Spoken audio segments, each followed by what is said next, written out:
আমাকে সবকিছু দেওয়া হচ্ছে।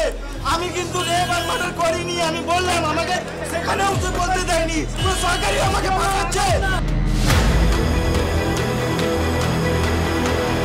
আরজিকর কাণ্ডের সাজা ঘোষণা করল শিয়ালদহ আদালত। মূল অভিযুক্ত সঞ্জয় রায়কে আমৃত্যু কারাবাস অর্থাৎ যাবজ্জীবন সাজা দিলেন বিচারপতি অনির্বাণ দাস। সব পক্ষের বক্তব্য শুনেই রায় ঘোষণা করলেন বিচারপতি। শনিবার অনির্বাণ দাসের এজলাস সঞ্জয়কে দোষী সাব্যস্ত করেছিল। ভারতীয় ন্যায় সংহিতার 64 ধারায় ধর্ষণ, 66 ধারা এবং 103-এর 1 ধারায় খুন অনুযায়ী দোষী সাব্যস্ত হয় সঞ্জয় রায়। সিবিআই ও নির্যাতিতা মৃতার আইনজীবীর তরফ থেকে এই ঘটনাকে বিরলের মধ্যে বিরলতম বলে আদালতে জানানো হয়। তারা সকলেই সর্বোচ্চ ফাঁসির সাজা দাবি করেছিল। তবে বিচারপতির পর্যবেক্ষণ এই ঘটনা বিরলের মধ্যে বিরলতম নয়। এছাড়া রাজ্য সরকারকে নিহত চিকিৎসকের পরিবারকে 17 লক্ষ টাকা আর্থিক ক্ষতিপূরণ দেওয়ার নির্দেশ দেন বিচারপতি। এদিনও আদালতে সঞ্জয় রায় বারবার নিজেকে নির্দোষ বলে দাবি করেন। ফাঁসানো হয়েছে বলেও অভিযোগ করেন তিনি। আদালতের এই রায় খুশি নন জুনিয়র ডাক্তাররা। তারা এখনও নিজেদের জায়গায় অনড়। তাদের মতে এই ঘটনায় সঞ্জয় রায় দোষী হলেও তার একার পক্ষে এই ঘটনা ঘটানো সম্ভব নয়। এই ঘটনায় আর কারা কারা জড়িত রয়েছে তদন্তের মাধ্যমে ফের সকল দোষীদের সাজার দাবি জানান। তারা যে সঠিক বিচারের দাবিতে রাস্তাতেই থাকবেন সেই কথাও জানিয়ে দেন। পার্ট থেকে আমরা বলছি এটা কোনো রকমের কমপ্লিট জাস্টিস হতে পারে না, কারণ এটা একটা বিরলতম থেকে বিরলতম ঘটনা। সারা পৃথিবীতে হয়তো কোথাও এরকম ঘটনা ঘটেছে বলে আমার মনে হয় না, যেখানে একজন মেডিকেল অফিসার, যিনি গ্রুপ এ অফিসার পদমর্যাদা সম্পন্ন, তিনি নিজের কর্মস্থলে গিয়ে তিনি জীবন বাঁচানোর জন্য যেখানে কাজ করছিলেন সেখানে নিজের জীবন দিতে হয়েছে। তাহলে এটা বিরলতম জায়গা। আমরা দেখুন, বিচারকের ডিরেক্ট আমরা ক্রিটিসাইজ করতে পারবো না। বিচার ব্যবস্থার যে জায়গায় ক্রিটিসাইজ আমরা করতে পারি গণতান্ত্রিক অধিকারে, সেই জায়গাটা আমরা ক্রিটিসাইজ করে বলবো আমরা এই বিচারকের যদি এরকম কথা হয় তাহলে আমরা এই ব্যাপারে একমত নই। আমরা মনে করি যে এই ঘটনাটা একটা সামাজিক, প্রত্যেকটা মানুষের মনের কোণে কোণে একটা ভীত এবং ভয়ের জায়গা তৈরি করে দিয়েছে। যে একটা এত সুরক্ষিত জায়গায় যদি এরকম ঘটনা ঘটতে পারে, তাহলে নর্মাল বাড়িতে, নর্মাল গাড়িতে, নর্মাল বাজারে, নর্মাল হাটে, নর্মাল জায়গাতে এই ধরনের ঘটনা রোজ রোজ হতে পারে। তাহলে একটা এক্সাম্পলারি একটা তৈরি করতে গেলে এই ঘটনায় যে শাস্তি হওয়ার কথা ছিল সেই শাস্তি হয়নি। একজন ব্যক্তি একদম কোন রকমের দৃষ্টান্তমূলক শাস্তি নয়। এটা মনে হয় রেপ অ্যান্ড মার্ডার কোনো ব্যক্তি কোনো জায়গায় যদি করে এর থেকে বেশি সে শাস্তি পাওয়ার যোগ্য বলে আমরা মনে করি। আদালতের রায় খুশি নন মুখ্যমন্ত্রী মমতা বন্দ্যোপাধ্যায়। তার আক্ষেপ, যাবজ্জীবন না হয়ে ফাঁসির সাজা হলে মনকে সান্ত্বনা দিতে পারতাম। পাশাপাশি পরোক্ষভাবে সিবিআইয়ের ভূমিকা নিয়েও প্রশ্ন তোলেন তিনি। আমরা প্রথম দিন থেকে ফাঁসির দাবি করে এসেছিলাম এবং আজকেও আমরা সেই দাবিতে অটুট আছি, কিন্তু আদালতের রায় ন্যাচারালি এখন সবাই মিলে কি বলবেন আমি জানি না, বাট যেটা হচ্ছে আমরা 3টে কেসে আপনারা দেখেছেন 54 দিন থেকে 60 দিনের মধ্যে আমরা ফাঁসি অর্ডার করেই দিয়েছি। কিন্তু আমি জানি না এটা একটা সিরিয়াস কেস এবং এটা নিয়ে ফাঁসি দাবি আমাদের সবার ছিল।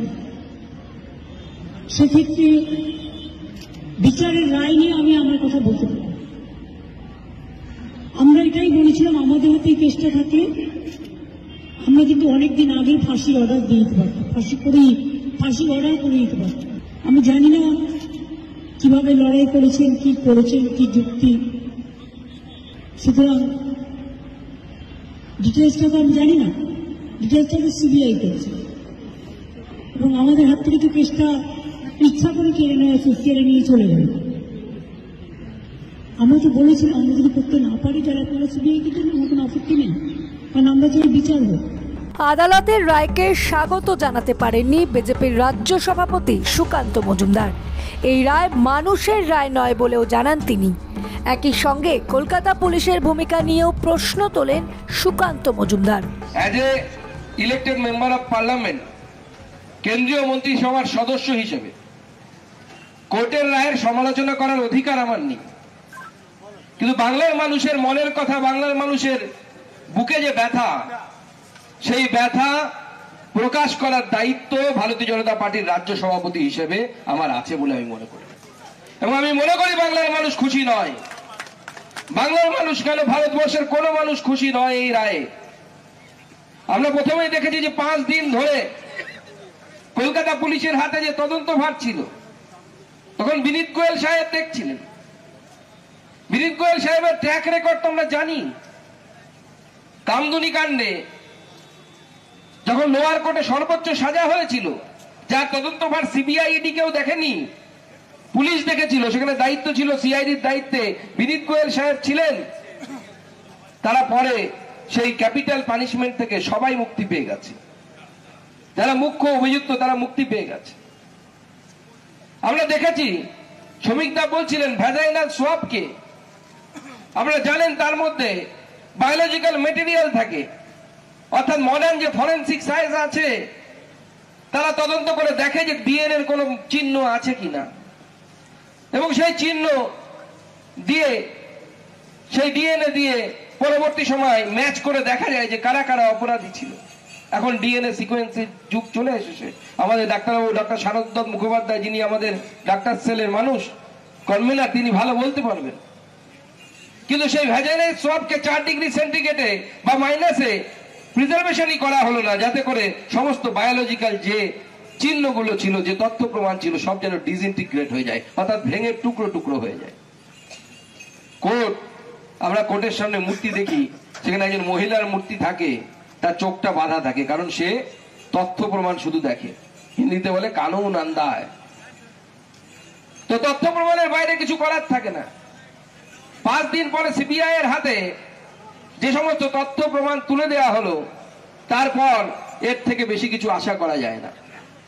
কারণ ক্রাইম সিন, যেখান থেকে নতুন তথ্য প্রমাণ খুঁজে বের করা যায়, তাকে তো গরু চড়ানোর মাঠে পরিণত করে দিয়েছিল কলকাতা পুলিশ এবং মমতা বন্দ্যোপাধ্যায়ের দলবল। সেখানে উকিল থেকে শুরু করে, ডাক্তার থেকে শুরু করে, ছোট ডাক্তার, বড় ডাক্তার, মেজো ডাক্তার, যারা তৃণমূল কংগ্রেস করে, যারা কুকুর বিড়ালের ডায়ালাইসিস করে হসপিটালে, সেই টাইপের সমস্ত ডাক্তার তারা ঘুরে বেড়াচ্ছিল, চড়ে বেড়াচ্ছিল কুকুর বিড়ালের মতো ওখানে। আদালতের প্রতি শ্রদ্ধা জানালেও রায় ঘোষণা হলো, বিচার হলো না বলে জানান সিপিআইএম নেতা সুজন চক্রবর্তী। মুখ্যমন্ত্রী যা বলেছিলেন মূল আসামি একজন, সেই মতোই সব হয়েছে বলে অভিযোগ করেন সুজন চক্রবর্তী। সিবিআই এর তদন্ত প্রক্রিয়া নিয়ে সন্দেহ প্রকাশ করেছেন সিপিআইএম রাজ্য সম্পাদক মোহাম্মদ সেলিমও। অভয়া কাণ্ডে রায় হয়েছে, কিন্তু বিচার হলো কি?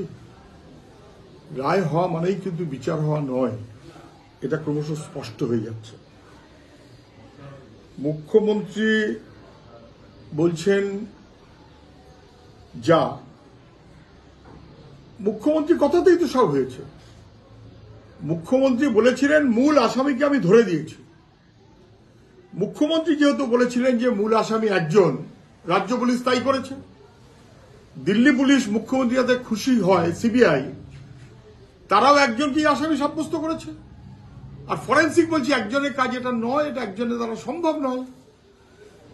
বিচার হলো না, রায় হলো। মুখ্যমন্ত্রী যাতে খুশি হন এবং মূল আসামিকে মুখ্যমন্ত্রী ধরে দিয়েছেন, অতএব তার আমৃত্যু কারাদণ্ডের রায় হয়েছে।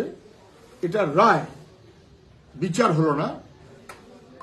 সবাই বুঝতে পারছেন অনেকটা কি এড়িয়ে যাওয়া হলো, ধামাচাপা দেওয়া হলো, কাউকে কি বাঁচানোর ব্যবস্থা হলো, কাউকে বাঁচাতে গিয়ে একজনকে কেবলমাত্র ধরা হলো, বাকিরা কোথায়? সেটা না হওয়া পর্যন্ত বিচার হবে না। আমরা চেয়েছিলাম সিটিং বিচারপতির নেতৃত্বে বিচার বিভাগীয় তদন্ত, কারণ যেখানে স্বাস্থ্য দপ্তর এবং পুলিশ দপ্তর নিজে ধামাচাপা দিতে ব্যস্ত, তারা কখনো তদন্ত করতে পারবে না। এবং সিবিআইও তার যোগ্যতা হারিয়েছে, রাজনৈতিক স্বার্থে ব্যবহৃত হচ্ছে কেন্দ্রীয় এজেন্সিসগুলো। আমাদের রাজ্যে বিজেপি এবং তৃণমূলের মধ্যে যে যোগসাজশ, কেন্দ্র এবং রাজ্য সরকার মিলে এই যে অপরাধ জগৎকে যেভাবে বাড়িয়ে তুলছে, তার একটা উদাহরণ। সেখানে বিচার হয়নি, বিচারের জন্যই হাজার হাজার মানুষ, লক্ষ লক্ষ মহিলা রাস্তায় নেমেছিলেন, 2 কোটি মানুষ রাত জেগেছিল গোটা রাজ্য জুড়ে। সেটা বিফলে যাবে না, আন্দোলন চলবে।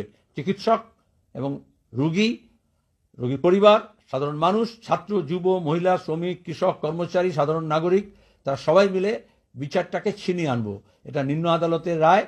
আমরা জানি কিভাবে নিম্ন আদালতগুলোকেও প্রভাবিত করা হয়। তিলোত্তমার বাবা মাও এখনো না থেমে থেকে আইনি লড়াই করার কথা জানিয়েছেন। আগামী দিনে আর.জি. কর কাণ্ডের তদন্তে নতুন কোনো মোড় আসে কিনা সেই দিকেই নজর সকলের। Bureau report, revolution Bengal.